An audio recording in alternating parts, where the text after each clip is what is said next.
এবার এতিমখানার ফ্রিজ থেকে প্রায় ৩০,০০০ টাকা মূল্যের কাঁচা মাছ মাংস চুরির ঘটনা ঘটেছে। এতিমখানার বাচ্চাদের খাবার চুরি এবং ১২০ জন বাচ্চা কালকে জানে না কালকে সকালে তারা কিভাবে খাবে অথবা আজকে রাতে কি খাবে, কি খাবার খাবে। চুরি যাওয়া খাবারের মধ্যে ছিল গরুর মাংস, খাসির মাংস ও নানা জাতের মাছ, যে খাবার দিয়ে ১০ দিন চলার কথা ছিল এতিমদের।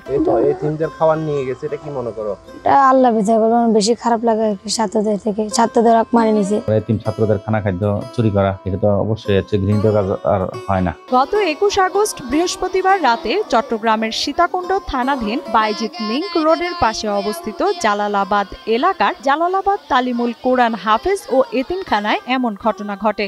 আমরা খানা বানাতে খেতে পারি নাই, ডাল দিয়ে খাই, সবজি দিয়ে খাই, এরকম অবস্থা আর কি। তাদেরকে আমরা ঠিক মতো খাওয়া খাদ্য দিতে পারতেছি না, এমনিতে সংকটে আছি। এর পাশাপাশি এখন যে অবস্থা, তাদের আমাদের আগামী ১ মাস পর্যন্ত তাদেরকে খাওয়া খাদ্য দিতে আমাদের জন্য এটা অসম্ভব একটা পর্যায়ে চলে গেছে। কারণ গোশতের দাম অনেক বেশি, ১ কেজি গোশতের দাম, গরু গোশতের দাম ৭০০-৮০০ টাকা, খাসি গোশতের দাম ১,০০০ টাকা পাই। মাদ্রাসার বাইরে থাকা রান্নাঘরের চালের টিন ফুটো করে ফ্রিজ থেকে প্রায় ৩০,০০০ টাকা মূল্যের ৩০ কেজির বেশি মাছ মাংস নিয়ে যায় চোর, এমনটাই জানান জালালাবাদ তালিমুল কোরআন মাদ্রাসার নির্বাহী পরিচালক আলহাজ মাওলানা হাফেজ মোস্তাক আহমেদ। এখানে আমরা সন্দেহ করতেছি তালা খোলা ছাড়া এটা ঢুকছে, যে এদিকে একটা ভাঙা আছে, এদিক দিয়ে পাড়া দিয়ে হয়তো ঢুকে এই জিনিসগুলো সরাইয়া নিয়ে গেছে। এটা কোনো মাদ্রাসা থেকে এরকম হয় নাই, মাদ্রাসার ছাত্রদের মানে খাই। আমাদের মাদ্রাসা থেকে রাতকে ওদিন থেকে ১১ কেজি গুস্ত চুরি করে নিয়ে গেছে। আল্লাহ পাকে কোরআনে কারীম বলতেছে ইন্নাল্লাযীনা ইয়াকুলুনা আমওয়ালাল ইয়াতামা যুলমান ইন্নামা ইয়াকুলুনা ফি বুতুনিহিম নারা। যারা নাকি অন্যায়ভাবে জুলুম করে এতিমদের মাল ভক্ষণ করে, তারা পেটের মধ্যে জাহান্নামের আগুন প্রবেশ করায়। এটা আল্লাহ পাক কোরআনে কারীম সূরা নিসার মধ্যে উল্লেখ করেছেন। এই ঘটনার একটি ভিডিও সামাজিক যোগাযোগ মাধ্যমে ব্যাপকভাবে ছড়িয়ে পড়ার পর থেকে শুরু হয় আলোচনা সমালোচনার ঝড়।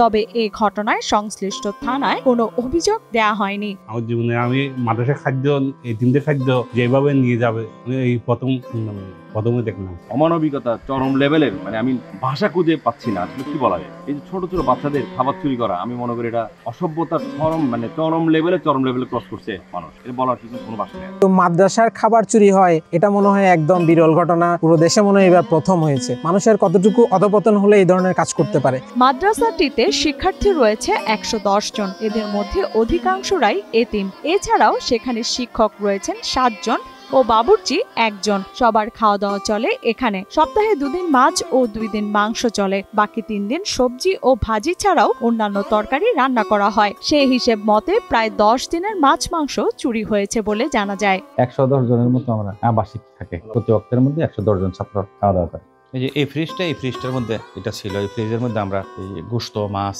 এগুলো আমরা রাখি। কিছুদিন আগে আমরা একটা ছাগল জবাই করছি, এই ছাগলটা ছিল। তারপরে আমাদের আরেক মাদ্রাসার মধ্যে একটা গরু জবাই হয়েছে, ওখানে ছিল, এবং অনেক মুসলমানরা মুরগির গোশত দিচ্ছে। এগুলো আমরা ছাত্রদেরকে অল্প অল্প করে আমরা বিভিন্ন ওয়াক্তের মধ্যে দিই। এই ফ্রিজের মধ্যে মুরগি গোশত ছিল, গরু গোশত ছিল, মাছ ছিল, এগুলো প্রায় ১ মাসের খাদ্য ১১০ জনের মতো রান্না।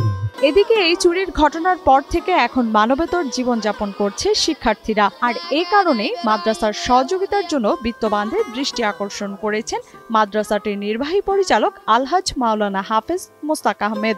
আমরা অনুরোধ থাকবো আপনারা আমাদের পাশে দাঁড়াবেন, এবং আমাদের মাদ্রাসার বর্তমান চলমান কিছু সংকট আছে, এই সকল সংকটগুলো যাতে সমাধান হয় দ্রুত, ফিতনা ফাসাদ মুক্ত হবে, এই জন্য সকলের সহযোগিতা কামনা করছি। এখানে সবজি ডাল দিলে ভাত খাওয়া আমাদের কষ্ট হয়, আমাদের কি আর সহযোগিতা করলে আমাদের ভালো হয়।